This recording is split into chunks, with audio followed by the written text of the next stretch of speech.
বর্ষা নামলে এভাবেই জলে ডুবে যায় মুর্শিদাবাদের হরিহরপাড়া থানার উত্তরপাড়া এসএসকে স্কুল। বিপদের আশঙ্কা মাথায় নিয়ে প্রতিদিন স্কুলে আসে পড়ুয়ারা। অনেকে এই আশঙ্কাতেই ছোটদের আর স্কুলে পাঠায় না।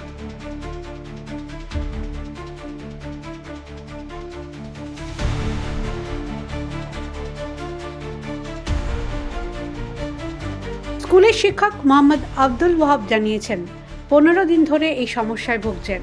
ব্লক ও পঞ্চায়েতে বারবার জানিয়েও কোনো সুরাহা মেলেনি। দস্তুরপাড়া মাঠে সমস্ত জল এসে জমছে স্কুলে। বছরের পর বছর বর্ষা এলে এমনই ভোগান্তিতে পড়তে হয় বলে ক্ষোভে ফুঁসছেন অভিভাবকরা। এ প্রসঙ্গে হরিহরপাড়া গ্রাম পঞ্চায়েতের প্রধান গৌতম কুমার দাস জানান, প্রতি বছর বর্ষার সময় নালায় জমে থাকা নোংরা আবর্জনা, প্লাস্টিক, চায়ের কাপ সবকিছুই তারা পরিষ্কার করেন, কিন্তু মানুষ সচেতন না হলে সমস্যা পুরোপুরি দূর করা সম্ভব নয়।